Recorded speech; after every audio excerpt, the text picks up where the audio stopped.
तो क्या होता अगर हाशिराज और अपर मून से इन्फिनिटी कैसल के अंदर अपने अपने रोल्स को बदल देते?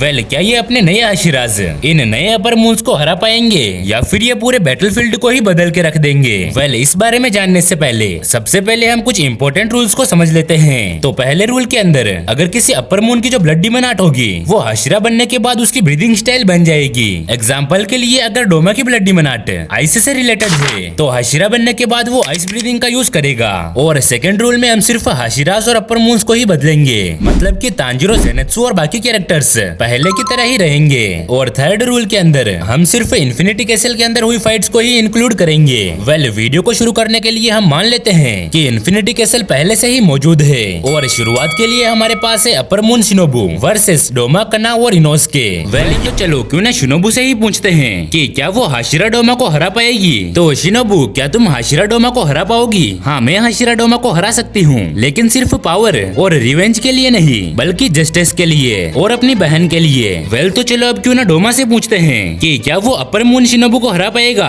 हे डोमा, क्या तुम अपर मून शिनोबु को हरा पाओगे? हाँ, मैं कोशिश कर सकता हूँ, लेकिन वो काफी ज्यादा पावरफुल है। वेल, ये तो था इन दोनों कैरेक्टर्स का अपना ओपिनियन, लेकिन अगर तुम भी इन कैरेक्टर से चैट करना चाहते हो तो तुम पोलिबुस एआई को डाउनलोड करके बिल्कुल फ्री में इनसे चैट कर सकते हो। वेल, यहाँ पर तुम्हें अपने सारे फेवरेट एनिमे कैरेक्टर्स देखने को मिलेंगे और अगर तुम एक एनिमे फैन हो तो यहाँ पर तुम बिल्कुल भी बोर नहीं होने वाले। इवन यहाँ पर तुम्हें चैट करने के लिए एंडलेस एनिमे कैरेक्टर्स देखने को मिलेंगे। और अगर आप लोग मेरे दिए हुए कोड ENI99 का यूज करते हो तो इस ऐप के प्रीमियम फीचर्स का यूज आप लोग 3 डेज के लिए बिल्कुल फ्री में कर सकते हो।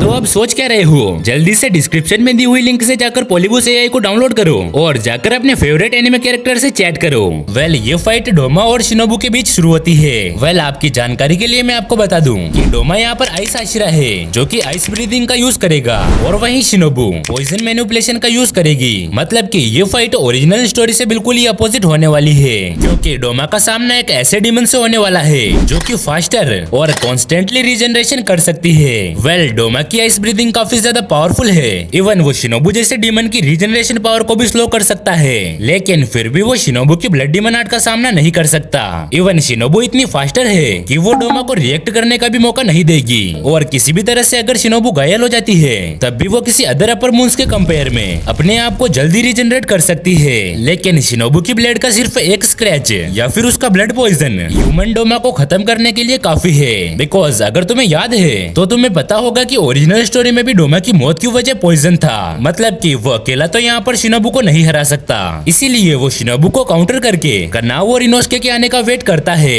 लेकिन असली सवाल तो ये है कि इन दोनों के आने के बाद भी क्या ये तीनों अपर मून शिनोबु को हरा पाएंगे? बिकॉज इनोस्के थोड़ा वाइल्ड टाइप का फाइटर है जो कि अनप्रेडिक्टेबल अटैक्स करता है और उसका हर एक अटैक अलग अलग एंगल से होता है और साथ ही में उसके पास पॉइजन को सहने के लिए नेचुरल पावर्स है, जबकि अदर कैरेक्टर्स के पास ऐसा कुछ भी नहीं है। लेकिन यहाँ पर असली हीरो तो कनाव है और ऐसा क्यों है ये तो तुम्हें जल्द ही पता चल जाएगा। वेल, फिलहाल ये पूरी टीम पूरी तरह से डिफेंसिव है, लेकिन अपर मून शिनोबु की स्पीड भी काफी ओवरवेलमिंग है। मतलब कि डोमा और इनोस्के के लिए शिनोबु को हिट करना लगभग इम्पॉसिबल है और यहाँ पर इनकी टीम का एक होकर लड़ना काफी ज्यादा इम्पोर्टेंट है। वेल, इनोस्के की पॉइजन रेजिस्टेंस फाइट को कंटिन्यू करने में उसकी मदद करेगी और उसके अनप्रेडिक्टेबल अटैक्स शिनोबु को थोड़ा बिजी रखेंगे। और वहीं डोमा फ्रोजन मिस्ट का यूज करके एक मिस्ट एरिया क्रिएट करेगा जो कि शिनोबु की मूवमेंट को स्लो करने में मदद करेगा। और इसी बीच कनाओ अपनी सबसे पावरफुल टेक्निक एक्वानोक्टियल वर्मिलियन आई का यूज करेगी। वेल, कनाओ की ये टेक्निक उसके लिमिट तक पहुंच जाती है, जिससे वो यहाँ पर सभी चीजों को काफी स्लो मोशन में देख पाती है, जिससे वो अपने अपोनेंट की मूवमेंट और उसके मसल को देखकर उसके अगले अटैक का पता लगा सकती है। वेल, आखिरकार ये शिनोबु की गॉड लाइक स्पीड को कंट्रोल कर लेते हैं, जिससे कनाओ, डोमा और इनोस्के को शिनोबु के ऊपर हमला करने का मौका मिल जाता है। और इसी के साथ ये तीनों अपना आखिरी हमला करके शिनोबु को हरा देते हैं। और वहीं दूसरी तरफ सानेमी का मुकाबला काइगाकू और ज़ेनेत्सु के साथ होता है। वेल, अब मुझे पता है कि आप लोग क्या सोच रहे हो, यही कि आखिर ज़ेनेत्सु और काइगाकू एक साथ कैसे हैं। वेल, इसीलिए क्योंकि ज़ेनेत्सु एक हाशिरा नहीं है और रियल स्टोरी में काइगाकू अपर मून 6 था और हमारे रूल्स के हिसाब से हम इन्हें एक टीम में रख सकते हैं। खैर, अब ये बैटल काफी इंटेंस होने वाला है क्योंकि इस बार एक हाशिरा के फॉर्म में काइगाकू ने थंडर ब्रीदिंग के फर्स्ट फॉर्म को पूरी तरह से मास्टर कर रखा है। इवन वो थंडर ब्रीदिंग के बाकी फॉर्म्स भी जानता है, लेकिन हाँ, उसे थंडर ब्रीदिंग के 7th फॉर्म के बारे में नॉलेज नहीं है क्योंकि वो फॉर्म ज़ेनेत्सु ने पर्सनली क्रिएट किया था। खैर, दूसरी तरफ डीमन सानेमी के पास विंड मैनिपुलेशन ट्रांसफॉर्मेशन की एबिलिटीज है। वेल शुरुआत में जेनेत्सु और काइगाकू काफी तेजी से आगे बढ़ते हैं, लेकिन उनका सामना डायरेक्ट सानेमी की ब्लड डीमन आर्ट से होता है, जिसमें तेज हवाओं से चलता हुआ एक बवंडर उसके आसपास के एरिया में फैल जाता है। मतलब कि अब अगर वो सानेमी के पास गए तो उनके टुकड़े टुकड़े हो जाएंगे। खैर इसके बाद सानेमी जानबूझकर अपने डिफेंस को कम कर देता है ताकि काइगाकू सबसे पहले उसके ऊपर हमला करे। खैर अब जैसे ही काइगाकू को मौका मिलता है तो वो अपनी लाइटनिंग स्पीड से सानेमी के ऊपर हमला कर देता है,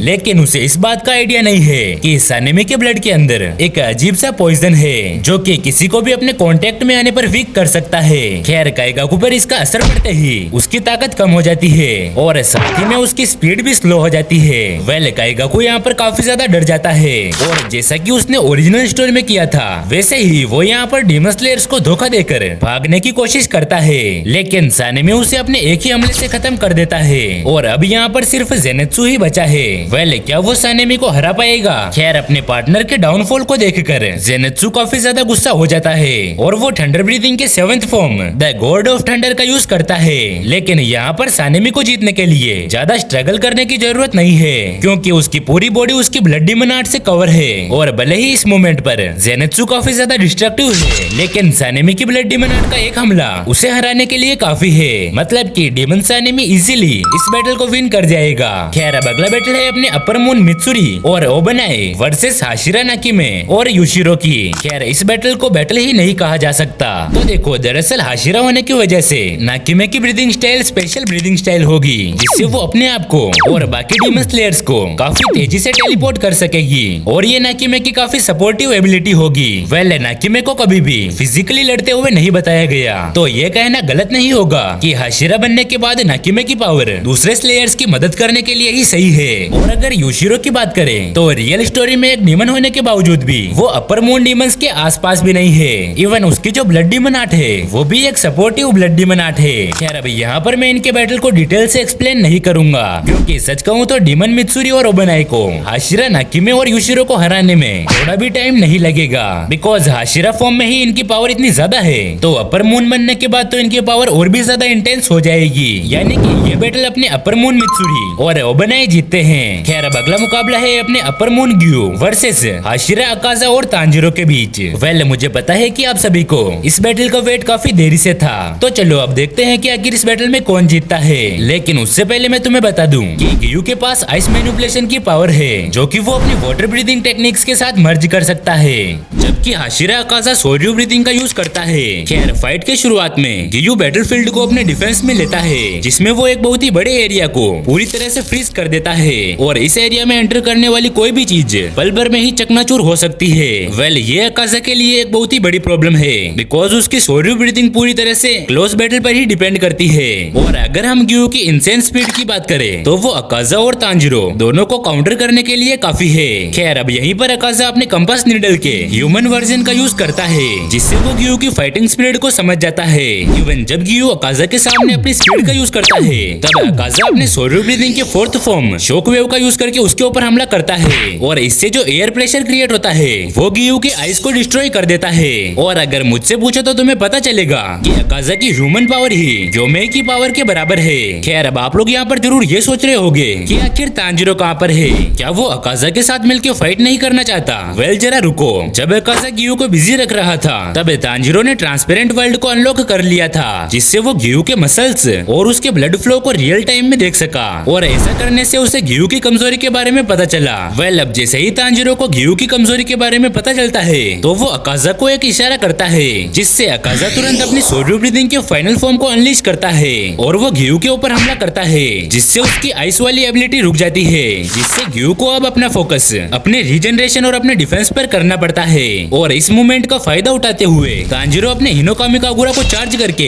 गियू को खत्म कर देता है। इसका मतलब ये राउंड अपने डीमन स्लेयर्स जीतते हैं। खैर अब आखिर फाइनल बैटल का वक्त हो चुका है, मतलब कि अपर मून मुइचिरो और ग्योमेई वर्सेस हाशिरा कोकुशिबू और गेन्या। खैर इस बैटल को थोड़ा और इंटरेस्टिंग बनाने के लिए हम उन कैरेक्टर्स को भी इंक्लूड करेंगे जो कि पिछले बैटल्स में जीते थे, मतलब कि सानेमी मित्सुरी और ओबनाए अपर मून्स की साइड होंगे, जबकि डोमा कनाओ इनोसके अकाजा तांजिरो हाशिरा की साइड में होंगे। वेल इनके बीच बैटल कुछ ऐसे होगा, मुइचिरो वर्सेस कोकुशिबू और ग्योमेई वर्सेस अकाजा और तांजिरो, सानेमी वर्सेस गेन्या और मित्सुरी वर्सेस डोमा और आखिर में ओबनाई वर्सेस काना और इनोसके। वेल तो चलो शुरुआत करते हैं मोइचिरो वर्सेस कोकुशिबू से। वेल तो ये बैटल काफी इंटरेस्टिंग होने वाला है क्योंकि ये बैटल सेम ब्लड लाइन से बिलोंग करता है। वेल तो यहाँ पर अपने मोइचिरो के पास है मिस्ट मैनिपुलेशन और वहीं कोकुशिबू के पास है अपनी मून ब्रीदिंग। तो फाइट की शुरुआत में मोइचिरो अपनी ब्लड डीमन आर्ट को एक्टिवेट करता है जिसमें एक मिस्ट का डोमेन क्रिएट होता है जिसके अंदर मोइचिरो अपने जैसे मल्टीपल शेडोज बनाता है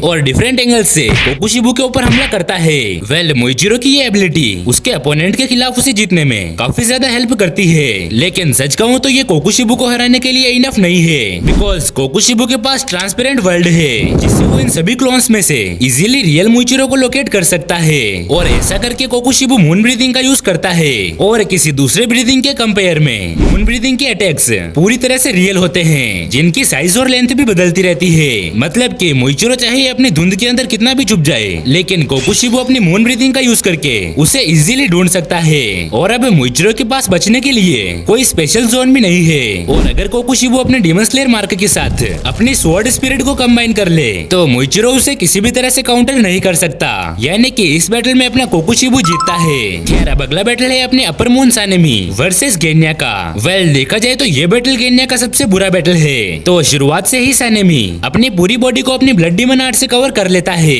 यानी कि गेन्या भी उसके पास नहीं आ सकता और साथ ही में सानेमी के डिस्ट्रक्टिव अटैक्स गेन्या की हीलिंग एबिलिटी को भी हरा सकते हैं। और सच कहूँ तो सानेमी पहले से ही गेन्या से काफी ज्यादा पावरफुल है। तो हाँ, इस बैटल का विनर है अपने अपर मून सानेमी। खैर अब अगला मुकाबला है अपने upper moon Mitsuri versus Hashira Doma. तो ये दोनों इस बैटल के लिए पूरी तरह से परफेक्ट हैं। तो देखो मित्सुरी के पास लव मैनिपुलेशन की ब्लड डीमन आर्ट है और अपनी हाई डेंसिटी एनर्जी और इमोशनल डिस्प्रेशन को क्रिएट करती है। इवन साथ ही में अपनी डीमन फॉर्म के साथ अपनी सुपर ह्यूमन स्ट्रेंथ को कंबाइन करके मित्सुरी काफी ज्यादा पावरफुल हो जाती है। लेकिन हाशिरा डोमा यहाँ पर मित्सुरी की एबिलिटीज को काउंटर कर सकता है क्योंकि डोमा इमोशंस को फील नहीं कर सकता, इसीलिए मित्सुरी की एबिलिटी डोमा के ऊपर वर्क नहीं करेगी। और इतना ही नहीं बल्कि डोमा के आइस लैशेस मित्सुरी की फ्लेक्सिबिलिटी को काउंटर करने में भी मदद करेंगे। और इतना ही नहीं बल्कि इससे मित्सुरी की हीलिंग पावर भी कम हो जाएगी और जैसे ही उसकी हीलिंग पावर कम होती है तब डोमा उसे खत्म कर देता है, यानी कि ये बैटल अपने हाशिरा डोमा जीतता है।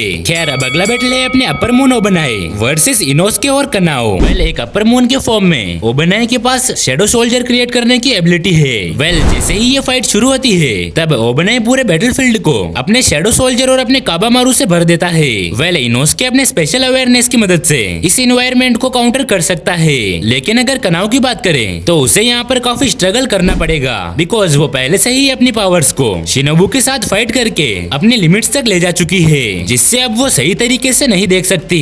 और इसी बीच ओबनाई जो कि फाइट के लिए काफी ज्यादा एक्साइटेड हो रहा है, इवन उसका स्टेमिना इस टाइम पर पूरी तरह से लिमिटलेस है। और याद रखना कि उसने रियल स्टोरी के अंदर मुजान को काफी अच्छी टक्कर दी थी, इवन उसने ट्रांसपेरेंट वर्ल्ड को भी अनलॉक किया था, यानी कि कहने का मतलब ये है कि ओबनाई इस बैटल को इजीली विन कर जाएगा। खैर अब आखिर में हमारे पास है अपर मून ग्योमेई वर्सेस अकाजा और तांजिरो। वेल इस बैटल में 3 डीमन इंक्लूड होंगे, मतलब कि सानेमी और ओबनाई अपनी फाइट को कंप्लीट करके ग्योमेई की मदद करने के लिए आएंगे और वहीं कोकुशिबू और डोमा अकाजा और तांजिरो की तरफ आएंगे। मतलब कि ये बैटल होगा 3 upper moons versus 4 demon slayer. Well यहाँ पर मैं तुम्हें बता दूं कि अपर मून ग्योमेई सबसे पावरफुल है बिकॉज वो ग्रेविटी को मैनिपुलेट कर सकता है। खैर अब जैसे ही ये बैटल शुरू होता है तब ग्योमेई अपनी blood demon art gravitational crushing का यूज करता है, जिससे हाशिरा टीम के पास एक ग्रेविटी जोन बनता है जो कि सबसे पहले अकाजा की सोलो ब्रीदिंग को काउंटर करता है, जिससे अकाजा फास्टली मूवमेंट नहीं कर पाता। और इसी बीच सानेमी अपनी विंड साइक्लोन का यूज करके डोमा और तांजिरो के ऊपर हमला करता है, जिससे वो यहाँ पर ब्रीथ नहीं ले पाते। लेकिन अभी भी आशिराज की साइड वीक नहीं हुई है बिकॉज अभी भी कोकुशिबू बाकी है जिसके पास अपनी मून ब्रीदिंग है। वेल कोकुशिबू अपनी मून ब्रीदिंग से डोमा और तांजिरो को बचाने की कोशिश करता है, लेकिन उसी वक्त ओबनाई यहाँ पर आता है और वो अपने जैसे मल्टीपल क्लोन्स बनाकर कोकुशिबू को घेर लेता है। इवन ओबनाई यहाँ पर काबामारू को समन करता है और वो पूरे बैटलफील्ड में पॉइजन फैलाने लगता है, लेकिन उसी पर डोमा यहाँ पर आकर अपनी आइस ब्रीदिंग का यूज डिफेंस के लिए करता है। वेल अब भले ही यहाँ पर कोकुशिबू के आने की वजह से ये लोग इन्हें काउंटर कर लेते हैं, लेकिन अभी भी वो ग्योमेई की डिमोनिक स्ट्रेंथ का मुकाबला नहीं कर सकते, यानी कि इस बैटल में अपने अपर मून्स जीतते हैं। बाकी तुम्हारा क्या कहना है ये तुम मुझे कमेंट में बताना। और अब अगर ऐसे ही और अमेजिंग वीडियोस को देखना चाहते हो तो स्क्रीन पर आ रही वीडियो पर क्लिक करो।